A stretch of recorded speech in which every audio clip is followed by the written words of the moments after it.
Hello friends, welcome to run study. ये हमारा MP police science series का 9th lecture होने वाला है। इसके पहले 8 वीडियो आ चुके हैं। यदि वो आपने नहीं देखे तो प्लेलिस्ट में जाकर आप उन्हें देख सकते हैं।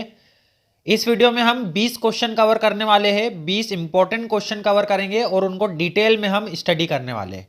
ठीक है ना? तो पूरा वीडियो देखना है आपको, क्योंकि सारे के सारे इंपॉर्टेंट क्वेश्चन है। बहुत सारे क्वेश्चन हम ट्रिक से भी करने वाले हैं, तो आपको बहुत ही मजा आने वाला है क्वेश्चन को करते टाइम। ठीक है, तो स्टार्ट कर रहे पहले क्वेश्चन से कि निम्नलिखित में क्या त्वरण की इकाई है। निम्नलिखित में क्या त्वरण की इकाई है? तो आपको ध्यान रखना है कि मीटर पर सेकेंड स्क्वायर, मीटर पर सेकेंड स्क्वायर ये त्वरण एक्सेलरेशन की यूनिट होती है। ठीक है ना? आपको ये गति वाले चैप्टर में मिलेगा, मोशन वाले चैप्टर का ये पार्ट है, टॉपिक। तो इसमें आपको 6 चीजें याद रखना है। पहली चीज है दूरी। पहली चीज है दूरी। दूरी का मात्रक होता है मीटर। पहली चीज क्या है? दूरी, और इसका मात्रक क्या होता है? मीटर होता है इसका मात्रक। दूसरी चीज आपको देखना है, दूसरी चीज होती है विस्थापन, डिस्प्लेसमेंट, और इसका मात्रक भी क्या होता है? मीटर होता है। ठीक है। तीसरी चीज है हमारी चाल, और इसका मात्रक होता है मीटर पर सेकेंड, मीटर पर सेकेंड। ठीक है। अगली राशि है हमारी वेग, और इसका मात्रक वेग का भी होता है मीटर पर सेकेंड। ठीक है। फिर 5वें नंबर पे आती है त्वरण, उसका मात्रक होता है मीटर पर सेकेंड स्क्वायर। और आती है 6वें नंबर पे मंदन, इसका मात्रक होता है मीटर पर सेकेंड स्क्वायर, इसका भी। ठीक है ना? तो देखो 6 राशियां हैं, 6 को आपको लाइन से जमा लेना है। पहले दूरी, विस्थापन, चाल, वेग, त्वरण और मंदन। दूरी मतलब चले गए पथ की कुल लंबाई, तो इसकी जो यूनिट होती है वो मीटर में होती है। जब भी हम रास्ता तय करते, दूरी तय करते हैं, तो हम मीटर में बताते, किलोमीटर में बताते कि नहीं बताते? तो वो क्या है? हमारी दूरी है। विस्थापन क्या होता है? दो बिंदुओं के बीच की दूरी को हम विस्थापन बोलते हैं। चाल आती है दूरी बटे समय, तो मीटर पर सेकेंड इसकी यूनिट होती है। वेग क्या आएंगी? विस्थापन बटे समय, मतलब मीटर पर सेकेंड। त्वरण होता है वेग में परिवर्तन की दर। जब हम गाड़ी चलाते हैं, तो गाड़ी को जब उसकी स्पीड को बढ़ा रहे हैं हम, तो हम हमारी गाड़ी की जो चाल है उसमें परिवर्तन कर रहे। रुके हुए हैं, हमने एक्सेलरेट किया, उसको एक्सीलेटर से उसको आगे बढ़ाया, तो हमारी जीरो से अब चाल बढ़ना शुरू हुई। चाल बढ़ेगी मतलब चाल में परिवर्तन हुआ, तो उसको बोला जाता है त्वरण। चाल में परिवर्तन कितने समय में हुआ, ये इसके साथ यदि हमने देखा कि कितने समय में कितनी चाल में परिवर्तन हुआ, तो उसको हम बोलेंगे त्वरण। और एक होता है मंदन, कि आप अच्छी वाली गाड़ी चला रहे हो, लेकिन सामने यदि आ गया स्पीड ब्रेकर, मतलब प्रतिरोध आ गया, तो आपने क्या करा? उस पर ब्रेक मारा तो आपकी गति पहले की तुलना में कम होगी। तो जब भी गति में परिवर्तन तो होता है, लेकिन कमी के तरफ होता है, तो वहां पर होता है मंदन, और उसका यूनिट भी क्या आती है? मीटर पर सेकेंड स्क्वायर। देखो इसको ध्यान से यदि देखो ना, तो ऊपर 2 में मीटर है, फिर बटे में आ गया सेकेंड, और फिर बटे में आ गया सेकेंड स्क्वायर, है ना? मतलब पहले वाले में सेकेंड नहीं आता, पहले की 2 राशियों में। आगे की 2 राशियों में सेकेंड बटे में आता है, और फिर उसके आगे की 2 राशियों में बटे में सेकेंड स्क्वायर आता है। इंग्लिश में बता दूं, distance, displacement, speed, velocity, acceleration, और मंदन को बोलते हैं रिटार्डेशन। ठीक है। अगले क्वेश्चन की तरफ बढ़ रहे हैं। अगला क्वेश्चन है हमारा, हड्डी एक मांसपेशी से खालिस्तान के द्वारा जुड़ी होती है। हड्डी मतलब bone is connected to a muscle by a blank. तो जो हड्डी होती है ना, यह मांसपेशी से, आपको याद रखना है, ये तो याद करने वाली चीज है कि टेंडन के द्वारा जुड़ी होती है। किसके द्वारा? टेंडन के द्वारा, या कंडरा हिंदी में बोला जाता है, इसके द्वारा जुड़ी होती है।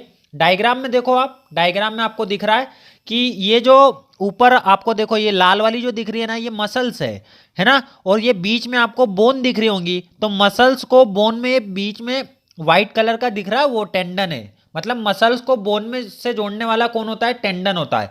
और बोन टू बोन, ये देखो, ये 2 इस साइड की हड्डी को हड्डी से जोड़ा है, बोन टू बोन जो जोड़ा है वो लिगामेंट के द्वारा जुड़ा हुआ है। किसके द्वारा? लिगामेंट के द्वारा हड्डी से हड्डी को जोड़ा जाता है। और इसके बाद यदि जोड़ की बात करें, ज्वाइंट की, 2 या 2 से अधिक हड्डियां एक जगह पर मिलती है, तो उसको बोला जाता है जोड़, या ज्वाइंट बोला जाता है। समझ गए बात को? ये हमारा एक इंपॉर्टेंट क्वेश्चन है, तो आपको तीनों बातें याद रखना है, टेंडन भी, लिगामेंट भी और जोड़ भी, है ना? डायग्राम से आपको याद आ जाएगा अब, यदि एग्जाम में क्वेश्चन आता है तो। ठीक है। यदि वीडियो अच्छा लगे तो लाइक जरूर करते चलना वीडियो को, और चैनल पे नए हो तो सब्सक्राइब कर लेना, बेल आइकन को भी दबा देना। नेक्स्ट क्वेश्चन की तरफ बढ़ रहे हैं अब। अगला क्वेश्चन है हमारा कि, क्वेश्चन को जूम कर रहा हूं मैं, विषाणु जनित रोग की पहचान करना है हमको, विषाणु जनित रोग की पहचान करना है तो पहले तो हमको विषाणु से होने वाले रोग पता होना चाहिए। तो मैं आपको सभी के रोग बता रहा हूं, यदि आपके पास ये लिखे नहीं है ना तो लिख भी लेना है ना, और ट्रिक भी लिख लेना इसकी। पहला तो प्रोटोजोआ से होने वाले रोग, तो आपको याद रखना है पानी पे काला ज्वर। क्या है ट्रिक इसकी? पानी पे काला ज्वर, पानी पे काला ज्वर। प से पानी और इसका जो प है उसका मतलब है पायरिया। नी से होता है निंद्रा रोग, पे से होता है पेचिस, और काला ज्वर एक अपने आप में रोग है। तो पानी पे काला ज्वर प्रोटोजोआ के कारण पानी पे काला ज्वर हो गया। पानी पे काला ज्वर किसके कारण हुआ? प्रोटोजोआ के कारण हुआ। इसमें पानी का प क्या है? पानी का प है पायरिया, नी मतलब है निंद्रा रोग, पे मतलब है पेचिस, और काला ज्वर मतलब है काला ज्वर। ठीक है, ये हमारे प्रोटोजोआ से होने वाले रोग है। इसके बाद आते हैं कवक से होने वाले रोग। तो आपको ट्रिक याद रखना है, गंजा दामाद खाए फ्रूट। गंजा दामाद खाए फ्रूट, ये हमारी ट्रिक है। तो इसमें ग से गंजापन, द से दामाद का जो पहला वाला दा है उसमें दाद आ जाएगा, और आखिरी वाला द है उससे दमा आ जाएगा। खाए से खाज आ जाएगा, और फूट से आपको याद रखना है एथलीट फुट। ये कवक से होने वाले रोग है। कवक से होने वाले रोग कौन से? गंजा दामाद खाए फ्रूट, है ना।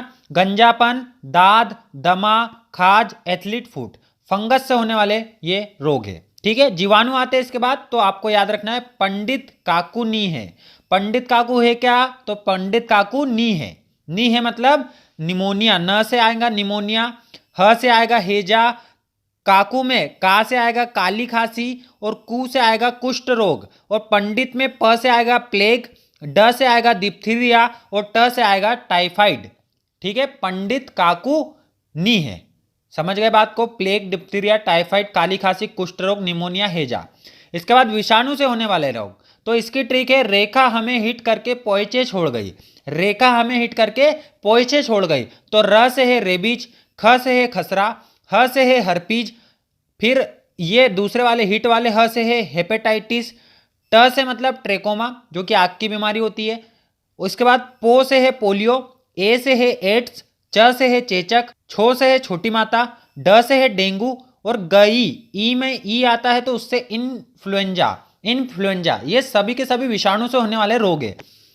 अब इसमें पूछा है कि विषाणु से होने वाले रोग कौन कौन से हैं? तो क्या टाइफाइड है क्या? टाइफाइड हमने किसमें पढ़ा? जीवाणु में। तो ये जीवाणु से होने वाला, तो पहला तो नहीं आएगा। दूसरा खसरा, खसरा हमने पढ़ा है विषाणु में, तो बिल्कुल खसरा है। और डेंगू, डेंगू ज्वर है कि नहीं? बिल्कुल विषाणु से होने वाला है, तो डेंगू ज्वर और खसरा। तो मतलब आपका दूसरा और तीसरा, ये फोर्थ वाले ऑप्शन में ये हमारा करेक्ट आंसर रहेगा। ठीक है, आगे बढ़ रहे। अगला क्वेश्चन है हमारा, उस अजैव कारक की पहचान कीजिए जिसके परिणाम स्वरूप भंडारण हानि होती है। तो आपको याद रखना है कि जो भंडारण हानि है, स्टोरेज लॉस है, ये किसके कारण होता है? तो ये मॉइस्चर के कारण होता है, नमी के कारण होता है। जो भंडार के लिए हम दाने ले जा रहे उसमें नमी की मात्रा 10% से कम होना चाहिए, अन्यथा आपको भंडारण की हानि हो सकती है, उसमें कीड़े लग सकते हैं। इसलिए जो नमी होती है उसी कारण भंडारण की हानि हो सकती है। तो ये आपको याद रखना है, बार बार ये क्वेश्चन रिपीट हुआ है इसलिए इसमें लिया गया है। ठीक है, अगला क्वेश्चन ले रहे हैं हम। अगला क्वेश्चन है हमारा, अनिल जब 12 वर्ष का था तब उसका कद 150.7 सेंटीमीटर था। वर्तमान में उसका कद 165.3 सेंटीमीटर है। अनिल के कद में आया अंतर निकालना है।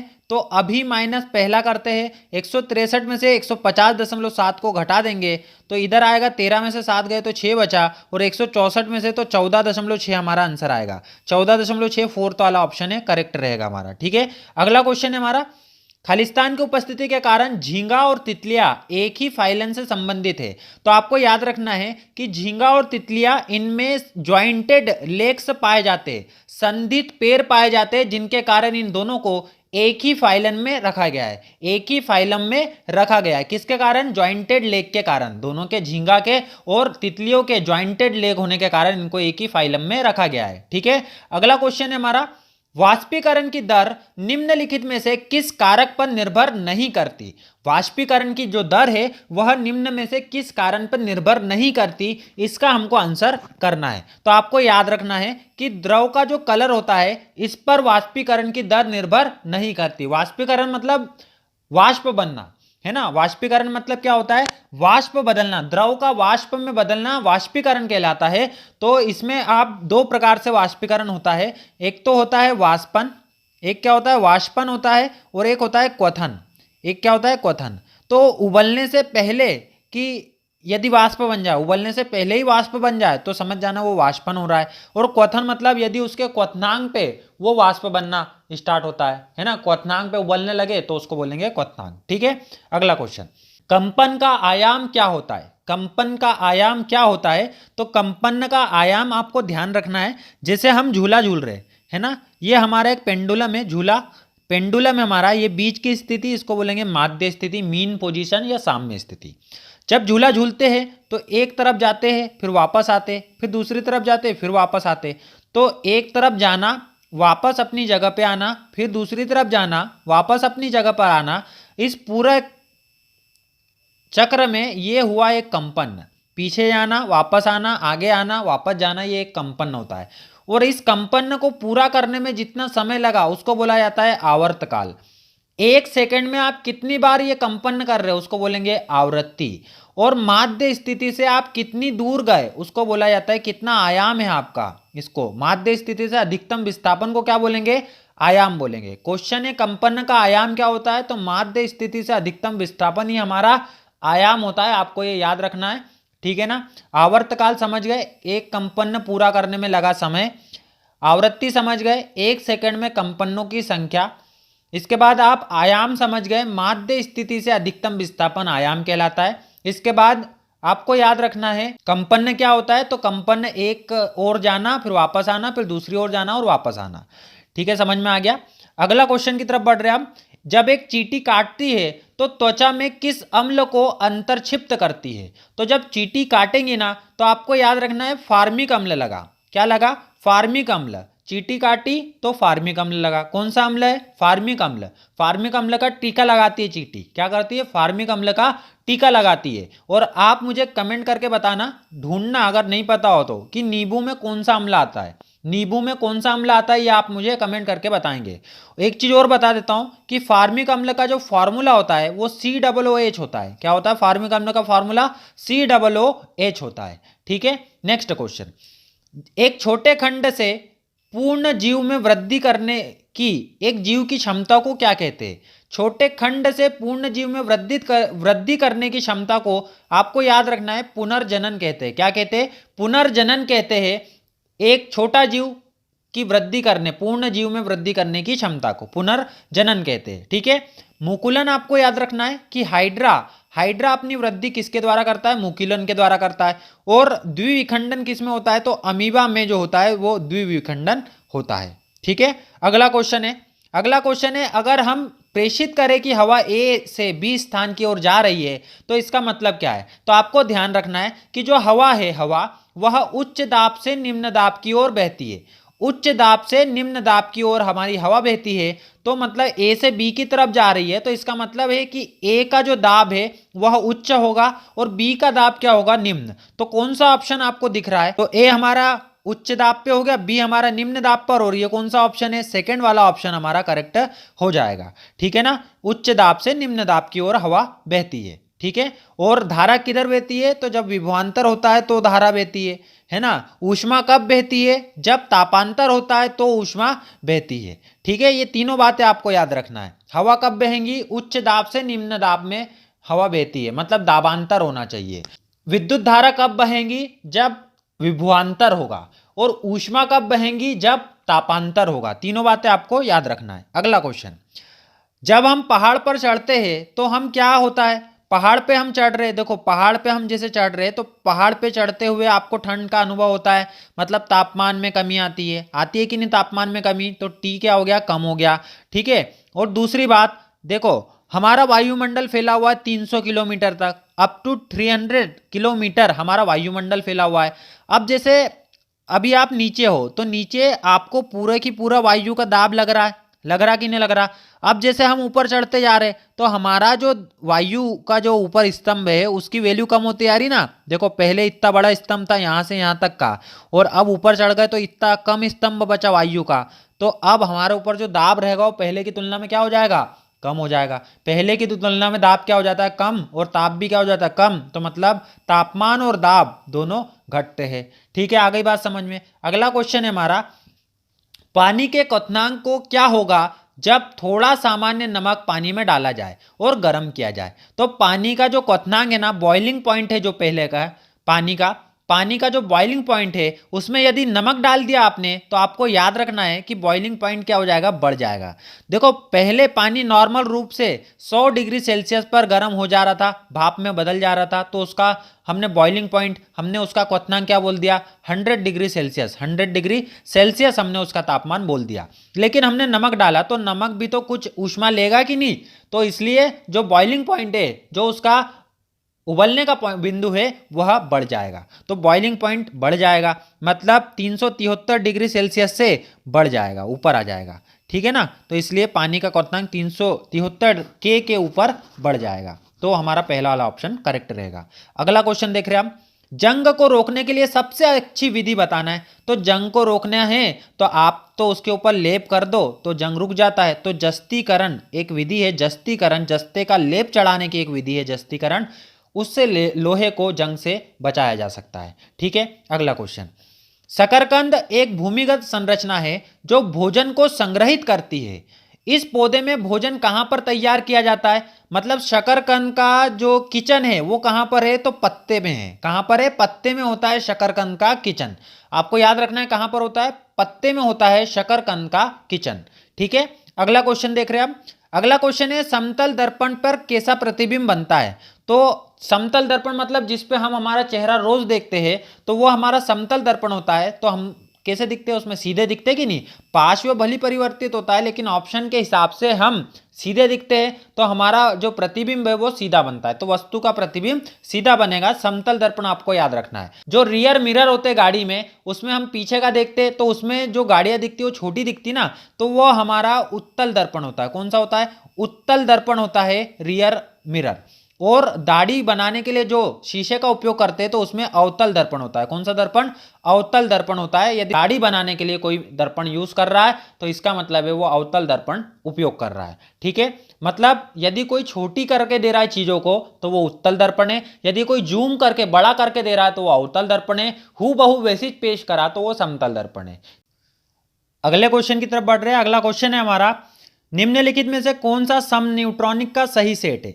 अब सम न्यूट्रॉनिक निकालने के लिए आपको क्या करना है, ऊपर माइनस नीचे करना है, ऊपर माइनस नीचे करना है, जिसमें सेम आ जाए वो हमारा सम न्यूट्रॉनिक है ना। तो देखो 10 19 में से 9 जाएंगे तो 10, 14 में से 7 जाएंगे तो 7।